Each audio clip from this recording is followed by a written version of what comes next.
welcome back to the last game of the day here between BDS and Astralis. Now, Vedi, I was listening to the song of the week in the break there.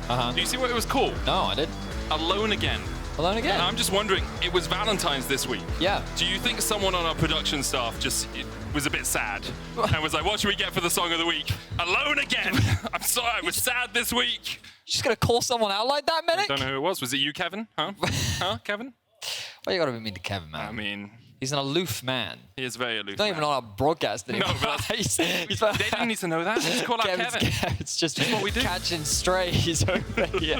But anyway, final game of the day. Loser of this is eliminated from the 2023 Winter Split. The winner goes on to face Mad Lions tomorrow in another best of 3 and hopefully make it to the playoff stage where only our top 4 will fight out over 4 days to see who is the champion of Winter. BDS have selected the blue side, which means they will remove Caitlyn first. Zeri taken away by Astralis. Let me guess. Caitlyn, Lucian, Zeri, Ashe, Maokai, Sejuani, Elise, Olaf. Okay, that's too many. How close am I? You've got everything now, but you've got 2 more choices, Vedi. Well, then it'll probably be... Is it Maokai? I don't think they'll ban Maokai, no. Is it Sejuani? It's not. Oh, okay. That's kind of... Do you know what this has told me? Adam has been... They blind picked Gnar, and Finn said, I don't think Adam is a counter pick to Gnar. And then they pick Renekton into it. And then it's like, okay, cool. And now them banning Gnar suggests they don't have an answer Renekton didn't work, okay? He was like 2,000 gold ahead by the end of the game, Adam. Just really couldn't have an impact. Will Astralis remove the Olaf? We saw that in game 2. Instead, the Elise taken away from Sheo. So where do BDS go? Do you look towards something like the Maokai first, or do you get yourself the Karma once again? What? Maybe Karma Varus towards the bottom lane. Astralis here. I mean, it's got to be Varus +1, otherwise you're dealing like Karma Varus is so oppressive in the laning phase. I mean, sure. Sedge plus Varus. But Maokai's up. 113, thoughts? I know you like Sejuani, but what about Maokai? You know, really great game on it last game, really powerful, and you know they're probably gonna, okay, well, they're probably gonna put Ezreal with that Karma, because it's kind of good into Sejuani. When Maokai was up, yeah. Okay, fine, Sejuani, you can do your Sejuani, you know, we'll evaluate more once we see the entire comp, but if you locked Ezreal in right now, I'm gonna be very upset with you, 113. Oh, man. Obviously, a team decision from Astralis. 113 can lead the decision. That's fine. It can be a team decision. I'm mad at Astralis. He's picked Ezreal 2 games in a row. Game 1, the problem was that they didn't have enough utility to lock down the Ezreal cast in. Part of the reason for that was because they had Sejuani. They resolved that by locking a Maokai in last game. And then, of course, he picks Karma, and he's going to lock in an Ezreal with it, and they could have just done a Maokai. Right, but fine. Don't pick Maokai. They have more CC though from the AD carry role with the chain of corruption from Varus. Olaf locked in for BDS. So where do Astralis go? Do you go top and look for something safe into the Olaf? Sion, you know, will probably be banned out by BDS if you leave it for phase 2.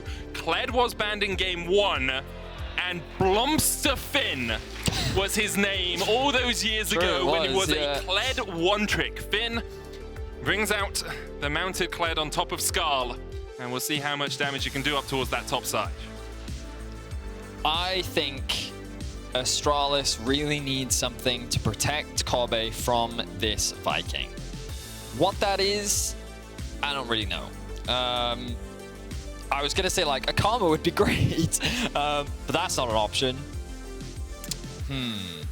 I wonder if something like a Soraka could be good.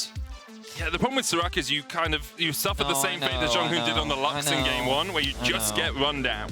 However, if the Olaf isn't huge, like in game 1 he built up a 40 CS lead because he was playing into a Sion, maybe this Kled can keep him under wraps enough that something like the Soraka could work, something like a Braum. Here's what I will say. Astralis, they're engaged, solid. Sure. I still think they're kind of running into the same problem that they had in game 1, where like Kled isn't really that different from a Sion. Like sure, his ultimate's really big and everyone moves really fast, but in terms of actual utility, it doesn't really provide that much. It's just kind of a way for your team to go in.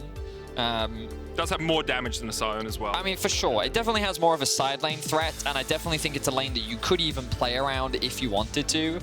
I think it very much depends on... I do like the Kassadin ban a lot. I think that they recognize that if they do allow Kassadin Sejuani... Sorry, Kassadin Ezreal to come through from Team BDS. They just won't have enough utility. So that, to me, makes a lot of sense. The heavy prioritization now on Victor being banned away as well. I think Astralis could just go for something like an Azir here, a control mage. Of course, I think support makes way more sense. Nautilus gives you some kill threat on towards the Karma. Also means you can, depth charge an Ezreal even if he jumps away.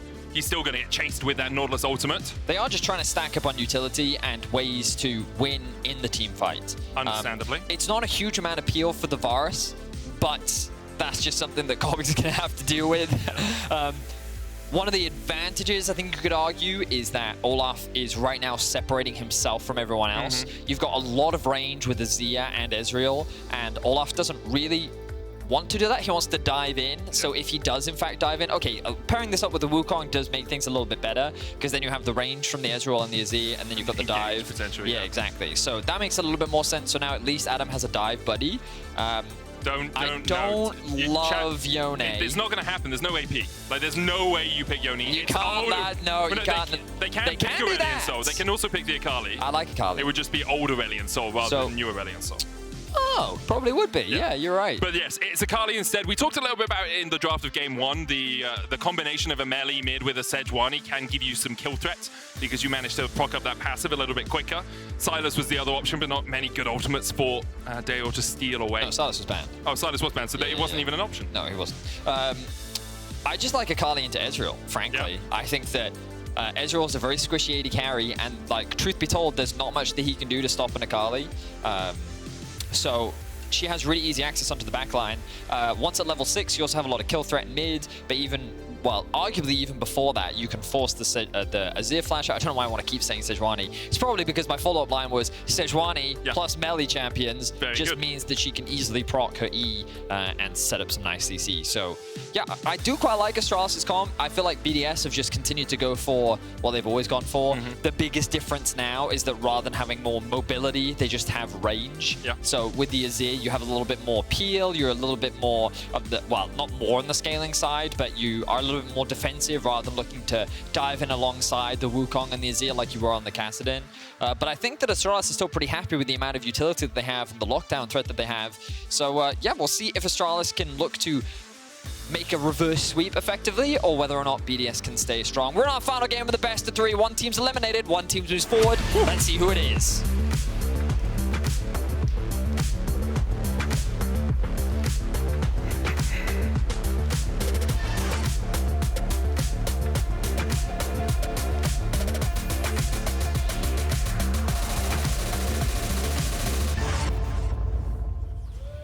And here we go. Once again, BDS, all 5 players down towards this bottom side, want to make sure they gain priority in the lane. You can see Astralis, they're having none of this. They've gone towards the top side of the map. They'll get some vision in, make sure that there's no possibility of, well, they'll try and track where Sheo starts, but BDS actually might go in for this blue. Instead, they just clear out the wards. No wards actually placed here by Astralis up towards that top side, apart from that one that was just placed after I said that. There was the bait ping there. Yeah. It's just funny. What are they bait pinging? Maybe we could ward here. Maybe there is a ward there. We don't know. But then you just ping. I mean, you can ping whichever ping you want to use. Who are they trying to bait? I mean, it's the river, so maybe they're just going fishing. Wait, hang on. I have to check this. I'm sorry, this is really important. What Akali skin is he using? This is really important. It's on the screen, Valée. Oh, it's on the screen? I think that's Headhunter Akali. It does look like Headhunter to me. I mean, it's a fine choice. It's fine. It's not my favorite. We can take some scalps. And my evaluation of Dajor has, greatly been reduced. But it's okay. Hook. Ooh. Just short. Ooh. Best Nautilus skin, by the way, if we're talking about skins. Oh, really? Fight Night Nautilus. I prefer the purple chroma. Oh, the purple base skin. But Labrov's trying to trade in here. Kobbe for some damage. What's the hook cooldown right now? It's not up yet. I think it's about 4 seconds away. The cooldown early level's 14 seconds. Yeah. So there's a very long window, of course, where you can just look to bully, which is exactly what BDS was looking for. But naturally, they will have the push. And once again, Sheo doing his standard full bot side clear, as 113 is doing the same in the top side. Nothing too chaotic. I don't expect a gank in the top lane. He may Well, I was going to say you could consider an invade, but I don't really think there's much of a push in top, and mid definitely doesn't have a push. Maybe he is actually looking for a gank. I originally thought that the wave was pushing in Finn's favor, but that's not entirely true. Ward comes out. Well, Ward's already down there. But so he knows that backs oh, away. yeah, okay. I was Clears out the ward with his sweeper. That was already spotted out earlier, so he should have known that that was there, and he in fact did. That's why he sweeped it out. Now he's moving on to the blue. Yep. Ooh. Just steps in, checks to see if it's taken, now comes back. Is it a Bazinga? They're looking to try and catch out Adam here. And Permafrost will CC him. Obviously no Ragnarok on him yet. Goes back, comes back. Finn looking for the chase here. Bear trap on a rope. For that chase, they lock him up underneath the tower. Permafrost procced. Flail of the Northern Winds is enough. Finn tanks it. And then manages to escape. Sheo's on his way. Finn recalling. Sheo will be spotted as he comes out, and Finn realizes he may not be in the best of shapes. Jump forward, out of vision. Sheo flashes forward, gets a counter. And now Sheo should be able to chase 1-1-3 away from this. The Arctic Assault just gets some distance because Adam TP back in. Finn will be back up in 3 seconds and can still catch that wave. Dajor trading with Nuke in the mid lane, has to flash. The soldiers doing the Emperor's work there as Dajor is forced low. Okay, this early game, a lot is happening right now. Wasn't expecting that gank in top lane, but very well played by 1-1-3, trying to get Finn ahead in the matchup. They were able to find that first blood, and I thought it was very well played from the both of them. They knew they could dive in the early game because of how the tower aggro resets, but now Sheo is hovering. They're trying to get this wave underneath the tower. Oh, but Finn! Joust forwards, joust backs, missed the bear trap on a rope. It's fine, yeah. I was really worried that pressing that E could have been a death sentence, but... You get a second charge of it if you go through someone. Yes, exactly. You do get that second charge, so I underestimated Finn there. He was, in fact, much safer than I gave him credit for. The wave, though, still in a decent spot. Should still push, but now 1-1-3 making a return visit to top lane. Yeah, Adam doesn't have ult. Even though bear trap on the rope misses here, there is nothing Adam can do in this situation. I love this from Astralis, just constantly isolating Adam. 1-1-3 comes up. He could have gone bot side. That's what you expect. He's recalled after clearing his top side camps. Go to blue, Sejuani. But that's not what you do in the new jungle. You just gank, gank, gank, gank. I felt like that was a very personal message there, but I've been on the receiving end of this so many times in the bot lane. It's just nice that the jungler's not coming bot for a change. Yeah, thankfully. But I mean, it's great to see. I expected this series to be about the bot side of the map. And Astralis is looking to gank once more. JeongHoon has joined his jungler. There's no vision. There is no vision. Now, the wave is stacking up. This could be a dive. Obviously, diving in Olaf, not the easiest thing to do, but you have a lot of CC. Finn's going to push this wave in. Still Finn is very close to 6, actually. I'm keeping my eye on the XP bar. Could he maybe get it off of this wave? I don't think so. I think he's going to be a little bit short. He jousts in, jousts back. Bear trap on a rope does proc grievous wounds but he should take the aggro so he can get the reset off. Oh, Adam. Finn takes the aggro, gets, well, 1-1-3 takes the aggro, gets reset. Finn takes the kill, and Adam is looking at 0-3, 5.5 minutes into this game. He's just getting hard camped, and it's working. Like, how can BDS respond on the map? Sure, they're pushing in the bot lane. Sheo now going for a cross-map invade to maybe steal away some of those bot side camps. Is level 5, has a full level over 1-1-3. This is the downside. Sure, you've get, wait, what? I mean, I guess he's afraid because they've just gone back to base. They're resetting on the map. I guess he's saying, I don't know if I can clear these fast enough to actually steal away the camps.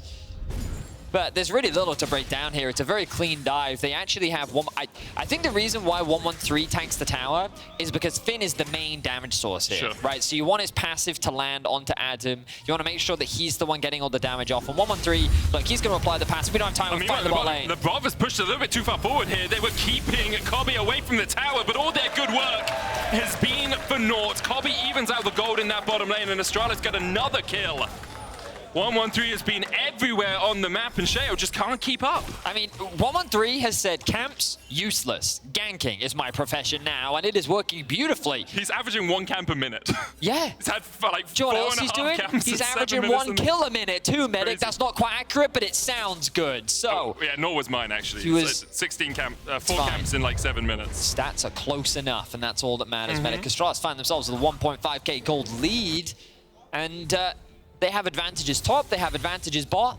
I thought the Kobbe would actually set up a freeze in the bot wave, but it doesn't matter. This wave should bounce back towards them, and Great stuff from Astralis in the early game. But that's the big thing, right? If you're spending so much time killing Adam in the top lane, BDS say, well, okay, we'll get a plate in the bot lane and we'll force Kobbe away from the CS. And they did exactly that. Kobbe was like 500 gold in the hole before Labrov died. But because Labrov overstepped, got caught out, however that happened while we were watching the replay, it just evens out everything, and Astralis have had their cake, and they've eaten it too in this early game. Nuke now can just dash across this wall, we'll get out to safety, but it's just such a strong demonstration from JeongHoon and 113 at what ganking early can do and what putting lanes behind can do for you as a team. I mean, there is, of course, a massive risk with this start for 113 in that if the ganks don't work, you just fall behind horrendously. Just but outhands them, man. You know, the ganks have been working, and now Adam getting zoned out. Look, they've sent 4 to the top lane. Hook Sheo gets hooked.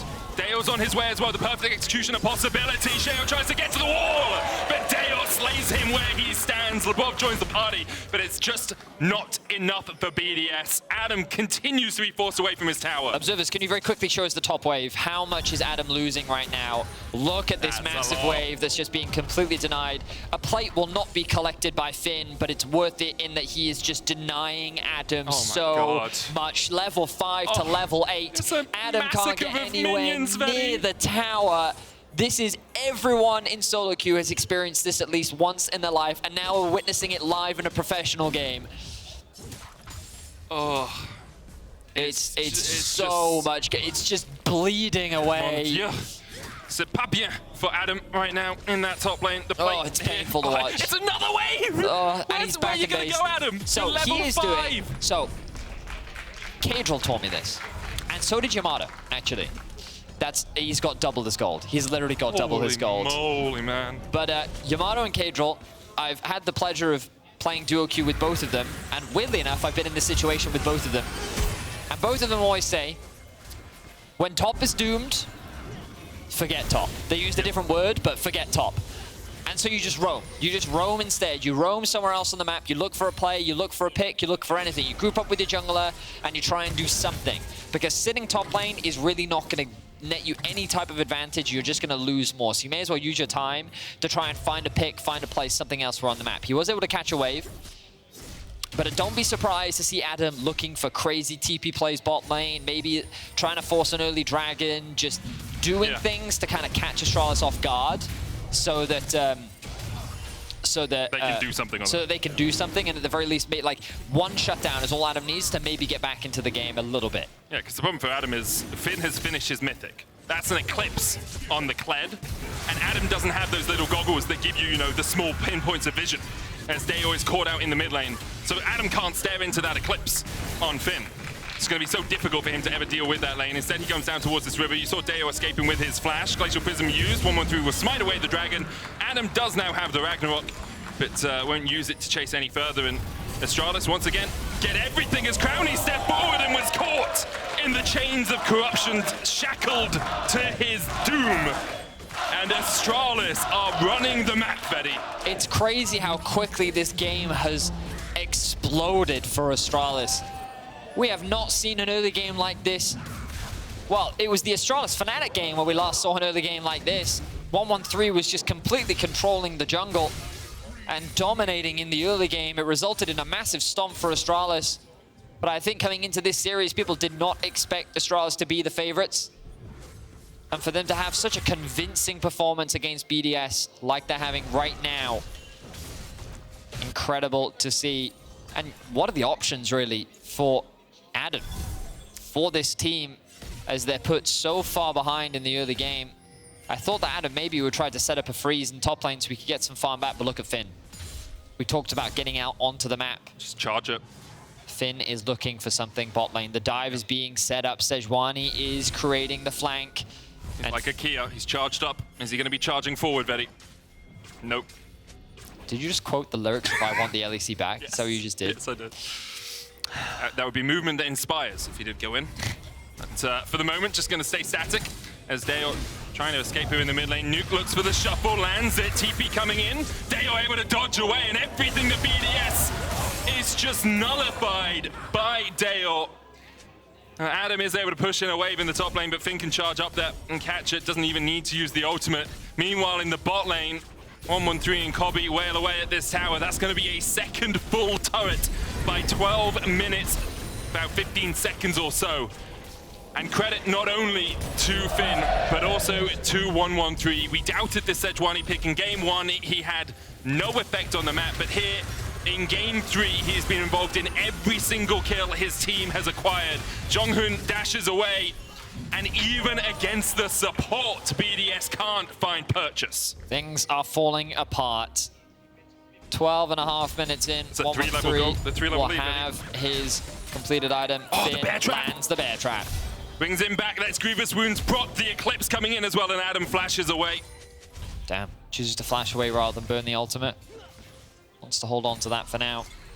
But Adam, it's one of those things where, like, I don't even think Adam necessarily did anything wrong, you know? He went to top lane, he got ganked. Cool. Sheo was able to trade back. Both top laners burned TP. Not the end of the world. It's not unreasonable for Adam to not expect to gank top when, as you rightly said, 113 did a full top side clear and then ganked top again. Yeah, twice. And then JeongHoon came the third time. And then Akali came the fourth time. You know, like, the man has just been relentlessly attacked. And BDS have not been able to trade anywhere else on the map, which means that Finn has snowballed. And what made it even worse was that 113 then he didn't even do his bot camps. He just ganked bot. Just standing in the face here of BDS. That could get shuffled back, but even the True Shot Barrage, as it goes wide, wouldn't be enough to fell at that ball. It's a 6,000 gold lead. 13 minutes, 40 seconds in here, Vedi. And you know what I will say is last year, KC didn't have a good year. And I didn't get to watch all of their games, but I read a couple of the threads, and 113 was not... I would say that he wasn't given a lot of praise. He wasn't in people's good books. I agree. And when it was announced that he'd be joining Astralis, a lot of optimism wasn't thrown his way. And admittedly, like, has he had a terrible split? No. Has he had an impressive split? Probably not. But at the end of the day, when you clutch up when it matters, that's the thing that people remember you for, 100%. right? And when you have a performance like this is the type of performance that will leave a lasting impact when it comes to your career. Being able to eliminate BDS from the Winter Split, move your team forward into what is effectively the top 6 of the LEC is definitely...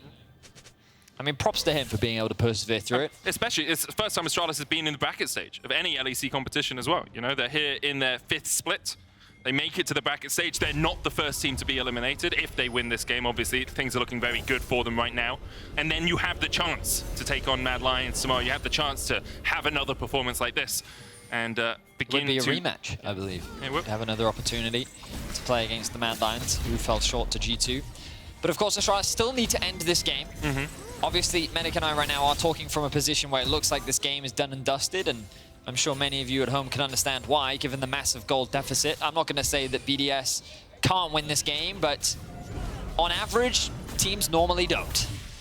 Yeah, especially 6,000 gold behind in 15 minutes. It tends to be a little bit of a struggle. If we were to look up the stats of teams that have won from a 6K gold deficit at 15 minutes, the number of those wins is probably fairly low. True. I will also mention, as you see on your screen right now, I forgot about this because BDS won the first game so convincingly. Charge going away here by Finn, flashes away from the Cyclone as well. We'll get rooted for a second, tries to turn it back around, and looks like nothing's going to come from that play. But yeah, Goldbook drinks a Shui, a Red Bull out of Finn's shoe after this game. JeongHoon coming in with a depth charge. Labrov, the target for him, does have the flash, but has no time to use it. Bear trap on the road, went wide. Labrov will not burn his flash, though, realized his fate was already sealed. TP behind, but what's this gonna do, Adam? Tries to pop the Ragnarok and just runs away as quickly as his little legs can carry him, but it's not quickly enough. The permafrost lands once again. Dajor comes in from the side. The slide back, perhaps Astralis have gone a little bit too deep. 113 will fall. Only the second kill of the game for BDS, and Astralis bit off a little more than they could chew. I thought Dajor was actually gonna dive that and just kill everyone. People were low enough that his ultimate would have executed. Curious as to how Dajor actually got into the fight. I saw him fly in with his E, chase down Crownie, didn't result in a kill, ended up being, I think, a 1-for-1 overall, but Astralis should be able to walk away with the Drake. What was a small skirmish exploded into a massive fight after BDS tried to find a pick onto Finn. That is the person you want to try and find a pick onto. Give you that shutdown gold, would give you a lot of experience as well. Oh, Labrov, now he has got the flash. And he doesn't need to use it because Dale will just jump back into the pit. Thank you for sharing that information though, Medic. Well, because it looked like Dale could, No, you know? He could. I didn't check to see if his ultimate was up.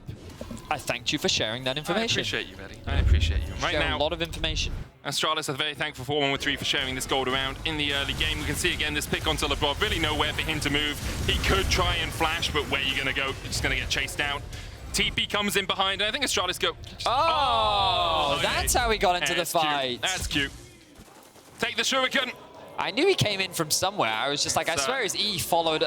Runeterra Airlines, or the best bit of parkour you've ever seen in your life. You know? And then his R took him out, so that's what happened. Okay, I understand. But if he just flash R'd, Adam and Sheo die, just for the record. I mean, sure, but also if he goes in, maybe he gets Emperor Divides, and then he gets CC'd or something. I'm just saying, though, Akali's play for kills. The guy just backflipped all the way over the map, and you're insulting him. What is this? I'm not insulting him. I'm upset that he didn't murder everyone. Well, currently, that has been Finn's job in-game. In-game. Yeah. 7,000 gold the lead. 2 dragons to the good. Now, there's 4 minutes on the next Drake. The problem for Astralis, and it's a very minor one, a small pebble in their shoe right now, is that it's a little trickier at this point in the game to continue to take objectives. You can take the enemy's jungle by gaining some deep vision, but taking towers is a bit of a struggle at the 18-minute mark unless you manage to find a fight. So Astralis will just gain vision control. They'll probably turn their eyes back towards the dragon in 3 minutes. They could even look for an early Baron if they so desire. I don't think this is going to be a struggle, Medic. I think they're just going to take it. They're just going to walk into the lane. But then when you get to the inhibitor towers, it becomes a little tricky. You know how many times I've seen teams throw on this lane, by the way? Quite a few times. Yeah, not going to do it here, though. And they won't quite take the tower as of yet. Finn is pushing in the mid lane. Now, I saw a ping on the tier 1 in the bottom lane and wondered perhaps if there was a ward there that someone could teleport to, but no real opportunities for BDS to find that flank. And gold lead's now 7,000, Vedius. Curious. Quite. This is where normally I would say something intellectual, such as a thing they could do with waves or minions, but instead, I'm going to enjoy the silence. I'm sure there's lots of fans at home that are enjoying it too. Enjoy the sound of the rift, Medic. Peaceful. Serene. Yeah, it's kind of my job to... No. All right. Just waiting for that one guy in all chat to type report bot top, actually probably a report, report top. Useless top. I mean, it's 4 minutes past the FF time, so true. Obviously, someone thinks it's still winnable. No, right? Adam's probably typing still winnable. We can scale. But if you are BDS, you can scale. We'll give them the small ray of hope. This is that 30-second window where we say, hey, you're BDS, really optimistic today, you're huh? 7,000 gold behind, but maybe you can win. You do have an Azir. You do have an Ezreal. You have this CC threat, and you've got the Karma to keep you safe. It is a very minute possibility, but a possibility it is nonetheless. I mean, if we're talking about small possibilities, Astralis could unplug all of their keyboards and decide to stop playing. Yeah. There's also the possibility that Kobbe does a backflip on stage. And yeah. I don't feel I deserve that. I'm gonna be honest. Gave him 30 seconds, Vedi. No, I mean, you're right. You make valid points, Medic. But yeah, they're gonna lose. We live in the real world. Gonna win this you know what I mean? We live in the real world. And like, I'll be impressed. Like, if the most realistic way BDS win the game is Astralis play a bad Baron. Sure. That is by far and away the most realistic, because Astralis kind of need the Baron to end the game, and the longer they take to delay the Baron, the harder it is going to be for them to end, because as long as Crownie and Nuke continue to live, they're always going to have more than enough wave clear to at the very least defend their tier 3 towers. So Baron is more likely the place where Astralis could fumble, or an early Elf Drake. Those are the 2 areas that I'll be looking for. So right now is not really the window where I'd be looking at like BDS to make their big comeback. Right now, if you're BDS, you're literally just cowering in your base. You don't get to access your jungle. Your jungler doesn't get to do anything except share lane XP with someone. You're kind of waiting for someone to overstep or make a pick. And the person overstepping right now could very well be BDS. Could be Labrov and Sheo. They are caught out. Depth charge going down onto Labrov.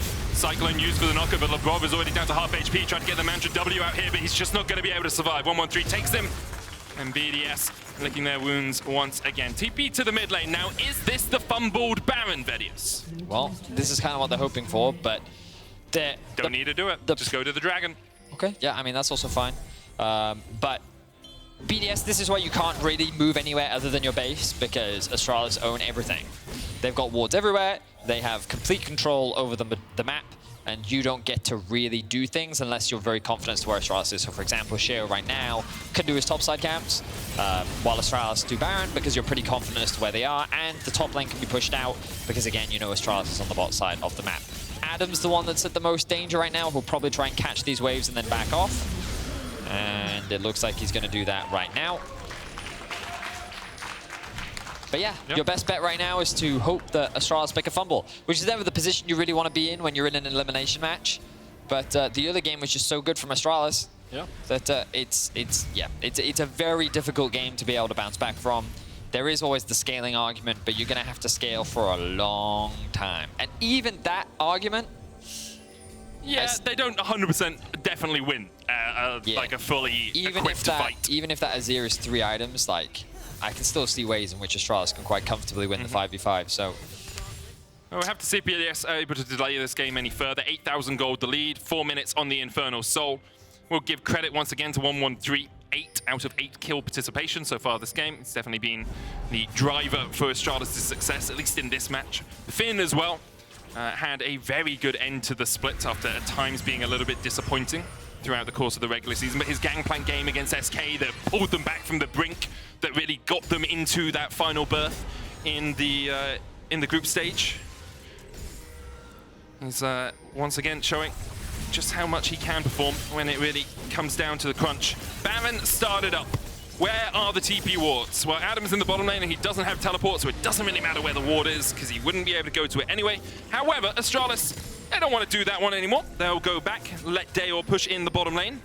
And as that wave crashes towards the tower and they know that Adam is having to answer it, Dajor with his teleport could rejoin, and Astralis can look to perhaps find a pick, because Dajor has flanked all the way behind Crownie here, and even with the cleanse, you're not going to get away from the Akali. Crownie tries to escape, but Dajor finds his man. Another kill over to Astralis, and now with the AD carry down, it becomes even trickier for BDS. JeongHoon flash hook, a flash away from Labrov to survive, but survive is all he can do, and can't really influence the play much more. Crownie being dead makes contesting this Baron a lot harder. He is a lot of their range, a lot of their poke, and it looks like, are they really going to give this one up? It looks like that they are. They're saying that, hey, if we fight this and we lose, we're just going to lose the game, so instead we'll go for a base defense. So the BDS game plan now becomes, let's hope that Astralis make a mistake on the siege. Again, we have seen these sieges falter before, but with this kind of gold difference, it becomes a very challenging affair. We're going to look back at the pick. Really nice ultimate from 113. This is the vision perspective from Astralis right now. Crownie doesn't see the ultimate coming. He is able to react with the cleanse, but Dajor moves up from bot lane into mids. And again, it's one of those situations where you think you're safe because you're near enough to your base, but when I say that you don't control anything, I really mean you don't control anything. The Fog of War is so powerful, and because you can't get vision anywhere, it's very difficult for you to really go. I mean, Crownie's overextended again. It does have the flash, has the arcane shift as well on the Ezreal, but as you say, no vision means that 113 could just jump out of the bushes and catch you out. Sheo's going to try and take his Razor Beaks. They know Dale's down towards the bottom lane, so that risk of a flank is a little bit less. Maybe they try and catch Finn, but very difficult to catch. A Skarl, known for being cowardly, is the reptile that Kled rides on. Even though the general charges him forward, he's always able to retreat when needed. Adam has been able to find 2 items. Oh, hang on a second. Sheo pops the ultimate. Cyclone going down as well. Sheo's a little bit isolated here. Crownie tries to put some damage down, but Sheo does just have to pop the ultimate to escape. JeongHoon was looking for a little bit more damage. Astralis continue to push in. 3 waves is their intent. You can see Finn and Dajor splitting 1-3-1. A very old concept in League of Legends, but still very effective if you are in this sort of position. Trying to sync up those waves. At the moment, only top and bot are synced up, and the Azir is dealing with the bottom wave. Adam's going to try and deal with the top, but doesn't really have that much damage as of yet, even though, as you say, has managed to acquire 2 items, Vedi. The idea is to divide and conquer, just spread BDS as thin as possible. The problem with not syncing the waves up is, of course, that they don't have to divide. They can just, you know, congregate clear and then move around. Adam actually looking for a fight here. Charge away from Finn. Adam's just trying to trade onto this. Finn will be able to win the 1v1. Misses! Oh, Adam gets the shield as well, and Finn is shut down. Meanwhile, though, Astralis will push in the bottom lane. You can see Dajor trying to take this tower. Nuke's going to try and answer it. 1-1-3 waiting in the wings. Can blast cone in. Sheo can just short. Mid lane inhibitor tower falling very low as well and will be felled by Astralis. So they get one inhibitor tower out of it. Finn pays for it with his life. But Astralis now going to back away. Only 14 seconds though on the Dragon Vedi, and Finn 30 seconds away from respawning. Yeah, that's one blunder that BDS was able to find. Good punish onto Finn. Adam, the fact that he was able to walk away with his life is impressive for sure. Astralis, though, still in a better position. The Dragon hasn't been started off and the TP's coming in. BDS with the numbers advantage, feel confident. But remember, TP is available for Finn, and he will be looking to join the fight. Kobbe sitting in the fog of war. No ultimate for Finn if he does join the fight. Dajor sitting down towards the bottom side. He's going to be matched by Adam, and look at the damage already. Labrov just burst in the river. Death charge coming out as well as Adam tries to keep Dajor on the ropes. 1-1-3 going forward. Crownie able to escape. Finn now going to join. The Emperor tries to divide it, but at the moment he is getting shredded where he stands. Forced away once again. Now Sheo's going the long way around, perhaps looking for a steal here. Doesn't have the flash. Nuke! What? Takes an arrow to the back. I didn't even see that arrow. Nor did Nuke, it seems, as he's atomized. Adam trying to trade onto Finn, but a 2-level disadvantage is not helping him at all. Adam has the Ragnarok. Crownie has a few mystic shots to play with. Dajor stepping forward. Crownie, 5-point strike. Crownie trying to turn this back onto Dajor, but the Infernal Soul comes in, and it's enough for Dajor to secure the kill. With a stopwatch as well, he can delay the inevitable. As BDS get wiped away, 4 dead. The Infernal Soul sitting in Astralis' front pocket. Frustration on the faces of BDS as they realize what is happening. A convincing stomp for Astralis will move them forward in the group stage. 28 minutes in, and with a 13,000 gold lead, doesn't really get more convincing than this, Vedius. After faltering in game 1, Astralis would not be felled. They stood tall, and they will make a match with Mad Lions tomorrow. They'll clean BDS up one more time to do it as Astralis advance. A surprising finish to what has been a very long series.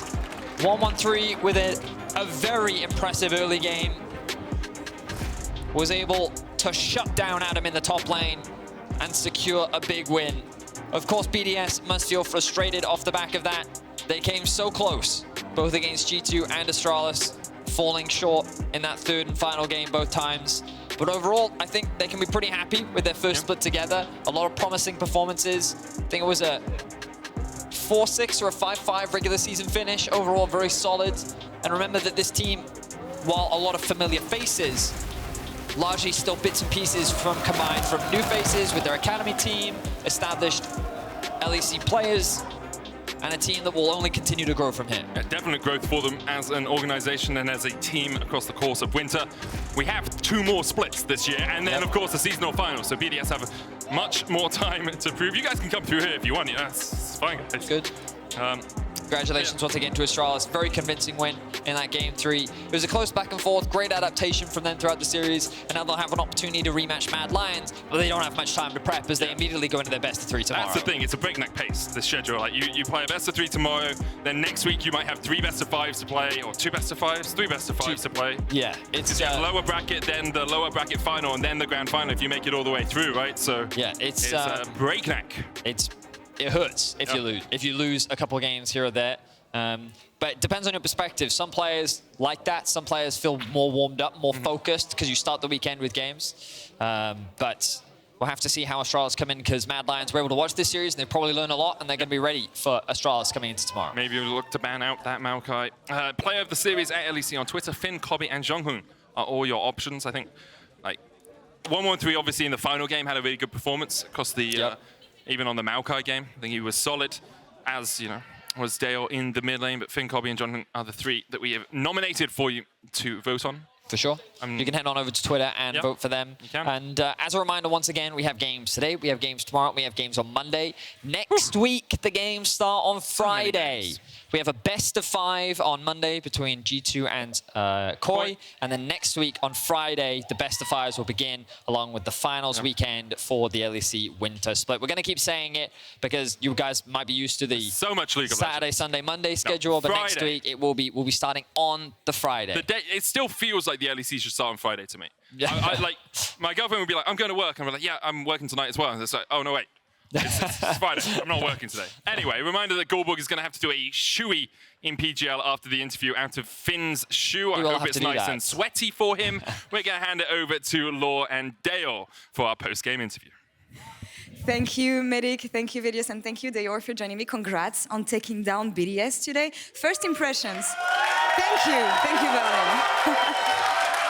First impression on. Okay, let's give them some space. Okay, how does it feel to be cheered on like this? Also. Yeah, it's really crazy. Yeah, we came into the games today. Yeah. We thought we will have a good chance, and yeah, we beat them, and I'm really happy. That's actually really interesting because I think the common belief when it comes to this series was to give the edge through BDS. You telling me that you thought you had your chance, of course, but what did you think about people counting you out as they often did throughout the split so far? I don't really care. I think we have showed against Mad Lions that I think against Mad Lions we had a pretty good day. We showed what we are capable of, and yeah, that's why we are also really confident going into today's games. And yeah. What were the learnings from the Mad Lions series, especially knowing that you would get to this one with the fear of elimination and that it was the last chance you had? I don't think we are thinking about dropping out. Like you shouldn't think about it. Like it shouldn't be your last games. Like you shouldn't think like that. Against Mad Lions, I think we just learned.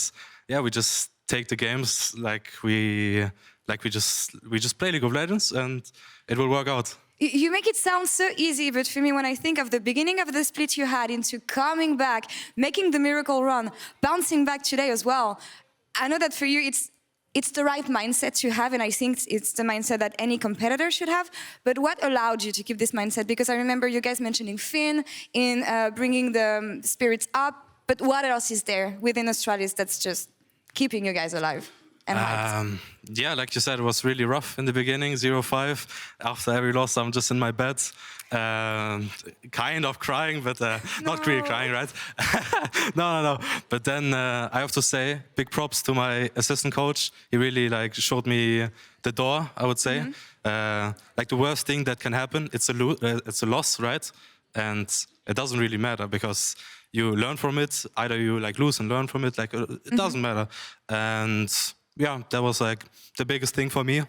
And I think I also showed my team a little bit of guys, just relax. I think our coach as well, we all just say it repeatedly, after every game, relax. It's just a game. The worst thing that can happen is a loss, and that's how we took it. I still remember the first interview we had in the LEC last year, and I'm amazed and impressed by the confidence you have now this year coming into the LEC. Tell me how different you feel compared to last year and how much you grew as a player. How different I feel? Yeah, I mean, I stepped into LEC as someone that didn't know anything about League of Legends. I have to be completely honest. I just played for a little bit, and I came into LEC. I really didn't know what I'm doing, and now I wouldn't say that I'm the best or top 5 or whatever. But I've learned over the time, and yeah, I think the biggest thing is still the confidence that comes from knowing that the worst thing that can happen is a loss. I think that's the great mindset to have, and it's going to come in handy coming into the matchup tomorrow, because Nesquik beat you last time. What makes you sure that you're going to take him down this time around? Yeah, like I said, we will just, there's nothing special. Just play League of Legends and yeah, just have a good day, and we can take them down, I think. Take the confidence. Yeah, exactly. Last point for you. Finn is waiting on the other side in PGL. Is there anything you want to tell your top laner about his performance today or having him as a teammate in general? Yeah, I'm grateful for him, of course. When he joined, he's really hot, right? So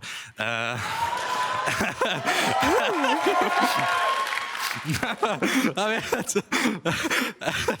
okay, yeah. I think we carried him a little bit in game 2, and game 3 he rewarded us back, showing us that he can also carry it. And thank you, Finn. Thank you. I love the atmosphere at Astralis. Thank you so much, Dajor, for the interview. Best of luck tomorrow against the Mad Lions. And that's all for us here on this side of the stage, but stay tuned for PGL coming right next.